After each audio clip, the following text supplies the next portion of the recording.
Então, continuando a leitura, agora Romanos 1, a partir do versículo 18. E ele vai dizer: a ira de Deus se revela do céu contra toda a impiedade e justiça dos seres humanos, que por meio da injustiça suprimem a verdade. Continuando, versículo 19. Pois o que se pode conhecer a respeito de Deus é manifesto entre eles, porque Deus lhe manifestou. Porque os atributos invisíveis de Deus, isto é, o seu eterno poder e a sua divindade, claramente se reconhecem desde a criação do mundo, sendo percebido por meio das coisas que Deus fez. Por isso, os seres humanos são indesculpáveis. Porque tendo conhecimento de Deus, não glorificaram como Deus, nem lhe deram graças. Pelo contrário, se tornaram nulos em seus próprios raciocínios, e o coração insensato deles se obscureceu. Dizendo que eram sábios, se tornaram tolos, e trocaram a glória de Deus incorruptível por imagens semelhantes ao ser humano corruptível, às aves, aos quadrúpedes e aos répteis. Por isso Deus os entregou à impureza, pelos desejos do coração deles, para desonrarem seu corpo entre si. Eles trocaram a verdade de Deus pela mentira, adorando e servindo a criatura em lugar do Criador, o qual é bendito para sempre. Amém. Por causa disso, Deus os entregou às suas paixões vergonhosas, porque até as mulheres trocaram seu modo natural das relações íntimas por outro, contrário à natureza. Da mesma forma, todos os homens, deixando o contato natural da mulher, se inflamaram mutuamente em sua sensualidade, cometendo indecência, homens com homens, e recebendo em si mesmos a merecida punição do seu erro. E por haverem desprezados o conhecimento de Deus, o próprio Deus os entregou a um modo de pensar reprovável, para praticarem coisas que não convêm. Estão cheios de todo tipo de injustiça, perversidade, avareza e maldade. Estão cheios de inveja, homicídio, discórdia, engano e malícia. São difamadores, caluniadores, inimigos de Deus, insolentes, arrogantes, orgulhosos, inventores de males, desobedientes aos pais, insensatos, desleais, sem afeição natural e sem misericórdia. Embora conheçam a sentença de Deus, versículo 32. Embora conheçam a sentença de Deus, de que os que praticam tais coisas são passíveis de morte. Eles não somente as fazem, mas também aprovam os que as praticam. É interessante ler esse versículo, esse texto, e perceber que Paulo está querendo dizer aqui, lembrando daquilo que a gente viu, né, ontem e anteontem, ele está falando diretamente ao centro do Império Romano, e que a cultura grega estava muito forte. Né? E na cultura grega a gente vê muito daquilo que Paulo pintou aqui em relação à adoração a outros deuses, né? Adoração a animais e toda forma de condição errada do ser humano. Só que o que ele está falando aqui não é algo simplesmente que aconteceu naquele momento, ou que ele está falando daquele momento específico. Ele está começando a pintar aqui, né, fazer um quadro de toda a condição do ser humano desde a sua queda. Então, na verdade, o que Paulo começa a fazer, e isso é uma grande importância de a gente ler o contexto do livro e não ficar somente nos versículos isolados, porque aqui ele começa a cutucar a ferida do homem, do ser humano, da humanidade. E ele começa aqui no capítulo 1, ele passa pelo capítulo 2 inteiro falando sobre as mesmas coisas, falando sobre justiça, falando sobre os males do homem. E ele só vai terminar isso no capítulo 3, lá pelo versículo 21, que aí ele vai demonstrar a solução para tudo isso, que é Jesus Cristo, né? Então é muito importante observar esse texto não somente como Paulo julgando as pessoas, porque parece um pouco arrogante dele em querer julgar as pessoas pelos seus atos e começar a apontar pecados e erros. Na verdade, ele só está mostrando para o homem a sua própria condição, né? E é importante a gente entender isso pelo começo. Ele vai falar: a ira de Deus se revelou do céu contra toda justiça, toda impiedade e injustiça dos seres humanos. Então, houve uma ira de Deus derramada sobre o homem por causa do seu pecado, né? É o que a gente vê lá em Gênesis, quando o homem peca. Então, dá-se a ira de Deus sobre o homem. Que ira é essa, né? É um pouco diferente da que a gente está acostumado com a ira do ser humano, aquela raiva em que... Não, a ira de Deus é que aquilo que o homem fizer vai ter uma consequência, né? É muito comum comparar isso com a justiça. É o que ele vai falar, por exemplo, no capítulo 2. Então, a consequência das atitudes que o homem tem, né? E é interessante que ele está fazendo um panorama geral de como o homem está no momento. Mas ele vai... e é interessante observar que essa ira ela vai ser aplacada, ela vai ser segurada por causa de Cristo. Por causa do amor de Deus em Jesus Cristo, onde aqueles que estão abaixo de Jesus não são mais punidos pela ira de Deus. Então não há mais punição pela ira de Deus, porque eles estão debaixo de Cristo. Dá para fazer uma análise interessante, por exemplo, Natan. O ponto é quase parecido com isso. Natan quer fazer algo que ele vai se machucar. E a gente começa a brigar com ele, falando: não faz isso, não faz isso. Mas ele começa a teimar. E começa a dizer: não, eu quero fazer. Não, não. Né? Então ele começa a querer fazer aquilo. E a gente sabe que ele vai se machucar. E você tenta corrigir, você avisa, você fala, mas ele quer fazer. Chega um ponto que você fica tão irritado com aquilo, que você fala com ele: ah, então faz. Já que você quer se machucar, se machuca. É basicamente isso que acontece. Se a gente for expandir, imagine que o Natan tenha um irmão mais velho.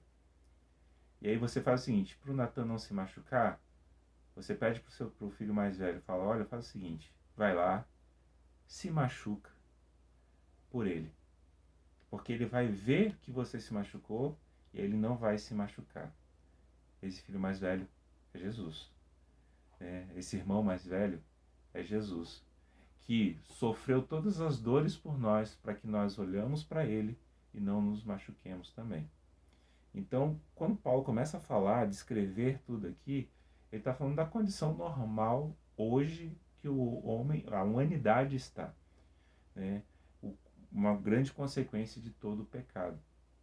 Então, e é interessante porque ele coloca dessa forma, falando o seguinte: olha, Deus se revelou a vocês, se revelou a todos. Ele, por exemplo, no versículo 20, ele vai dizer: ó, porque todos os atributos invisíveis de Deus é manifestado, isto é, o seu eterno poder e a sua divindade claramente se reconhecem desde a criação do mundo, sendo percebido pelas coisas que Deus fez. Ou seja, a natureza, tudo que está em nossa volta, revela quem Deus é. Então não há nenhuma tribo, nenhum grupo ou alguém que possa simplesmente dizer: não conheço a Deus. Por mais que eles sempre vão conhecer. Por isso que é engraçado quando a gente observa, por exemplo, uma tribo, né, ou uma pessoa, ou um grupo que está totalmente isolado, mas eles cultuam, fazem cultos, eles elevam as coisas espirituais, como se tivessem a necessidade de adorar a Deus.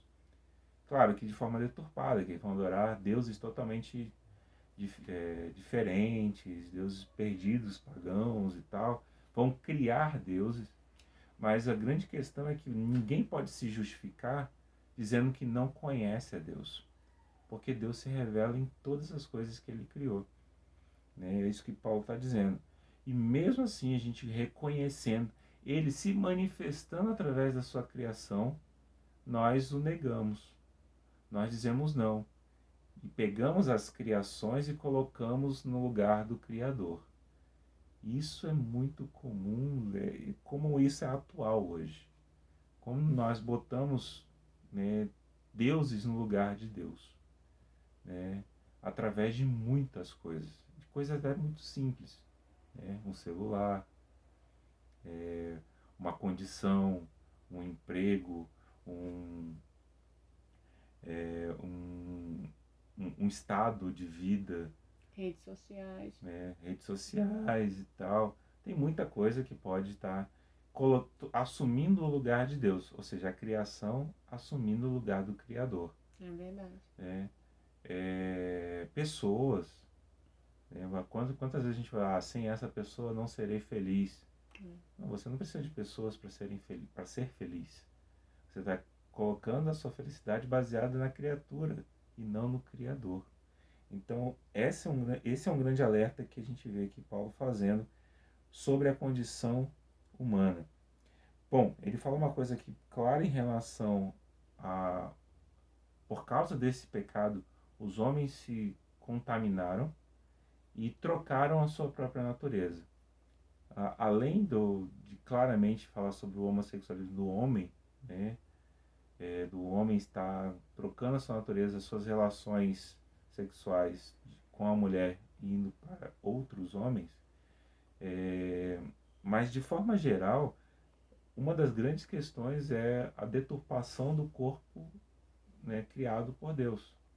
Como a gente deturpou nosso corpo em termos de como a gente o utiliza.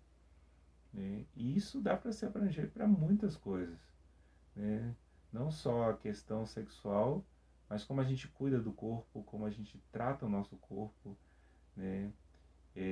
Coisas que vão modificando a natureza divina que está em nós. Né? Lembrando que nós temos uma natureza divina, né? Nós temos uma natureza espiritual. Né? Lembrando que nós fomos criados do pó e recebemos o fôlego de vida. Então há de fato uma certa natureza ali que é preciso ter o cuidado. E não que ele esteja condenando isso de agora, porque na verdade a gente só vai perceber essa mudança, essa questão natural, quando a gente está em Cristo. Porque aqui ele está revelando a condição do homem, né, a condição do ser humano, puro e simples, devido ao seu pecado. Então tudo isso que ele está revelando aqui é uma questão do pecado. Tudo que a gente vai ver aqui no capítulo 2 também, um pouquinho no capítulo 3, ele está meio que cutucando a ferida do ser humano, né? Mostrando, ó, você é pecador, você não presta, né? Você é algo muito ruim. E aí ele elenca aqui várias maldades pertinentes ao homem. E aquele negócio, é muito difícil a gente não se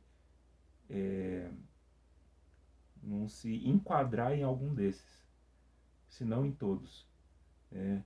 Mas quem nunca passou por um momento de praticar uma injustiça, ou seja, querer algo sobre a condição de alguém, né? Ou seja, tem um dinheiro aqui, opa, eu achei esse dinheiro é meu, mas você não sabe de quem é esse aí, se a pessoa precisa ou não. Não, você se deu bem porque você... então é aquele negócio, eu ganhei em cima da perda de outro. É aquele negócio, quanto se beneficiaram de um troco errado. Né? Você sabe que está errado, mas você não fala nada, isso é injustiça. Porque aquela pessoa cometeu um erro e ela vai pagar por isso. Então, quantas vezes a gente não acaba se enquadrando em várias aqui. Uma das que eu achei muito interessante, que a gente às vezes não se atenta, é os inventores de males. Quantas vezes tem pessoas que tentam ali arquitetar o mal, mesmo sem saber, claro que a princípio é para o seu próprio benefício. Né? É aquele que bota lenha na fogueira para poder se beneficiar daquilo. Né? Os desobedientes aos pais. Isso é muito sério, até porque até o próprio Cristo trata isso como uma promessa, né, de obedecer aos pais e ter vida longa. Os desleais, os sem misericórdia. Então aqui ele vai, na verdade, cutucar a ferida de todos os pecados, né, todas as formas de maldade, né, não vou dizer nem pecado em si, mas a forma da maldade do ser humano. Porque se olhar aqui, ele está falando do ser humano pecador, né, carente de Deus.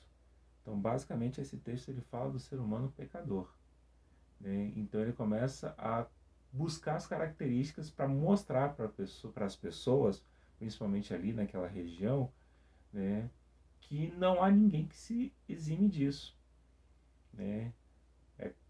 Parafraseando o texto que Jesus, né, leva uma prostituta até Jesus, ele pergunta: aquele que não tiver pecado, atire a primeira pedra, né? É basicamente isso que ele está fazendo aqui. Aquele que não cometeu nenhum desses problemas, né, que se exima, né, que saia de santinho. Mas, na verdade, aqui ele está elencando todos os pecados, né, todas as características do mal que a gente pode encontrar dentro de nós, facilmente, né?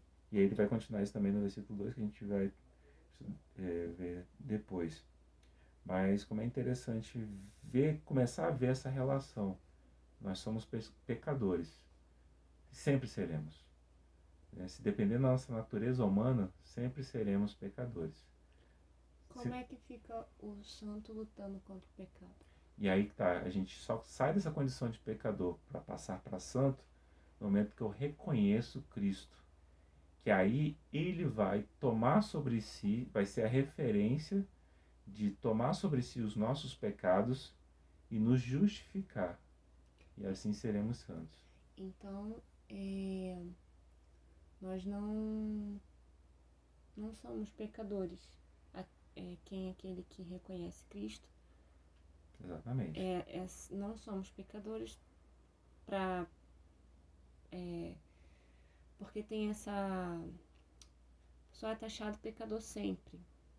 Sim. Como você também falou ainda agora, que somos pecadores. Mas quem tem Cristo, essa condição muda, né? Sim. E a gente vai ver... Somos santos lutando contra o pecado. E a gente vai ver Paulo falar sobre isso mais à frente, né? Porque o que acontece? Aqui ele está cutucando a ferida de todos. Então a gente reconhece o pecado, né, o fato de ser pecador, de estar distante de Deus, né, esse é o sentido real do pecado, a nossa distância de Deus, por causa dessas práticas. E aí quando nós olhamos para Cristo, que reconhecemos e começamos a agir conforme Ele nos permite, né, tendo Ele como exemplo, a gente começa a nos afastar dessas práticas. E, consequentemente, a gente vai deixando a questão do pecado, ou seja, dessas práticas, para poder nos achegar a Deus. E essa separação, esse dizer não para o pecado, para as práticas, é a questão da santificação, né, da santidade. Então, aí fica incoerente eu dizer: não, eu não sou mais pecador, eu sou pecador. Não, eu não sou pecador. Eu estou lutando para não cometer pecados. Estou lutando para que esses exemplos de maldades aqui não estejam mais em mim. Porque agora eu estou servindo, estou com o meu alvo apontado para Cristo. É Ele que eu devo seguir e é Ele o meu padrão. Então fica incoerente eu dizer: não, eu sou pecador. Não, eu agora sou santo. Agora eu estou lutando contra o pecado a todo momento. Porque essas coisas eu posso encontrar isso dentro de mim ainda, que eu preciso me achegar a Deus, pedir perdão e não praticar, né? E dizer: não, isso eu não quero mais sobre minha vida. Então aí eu estou na condição de santo e não de pecador. Bacana. Então é isso.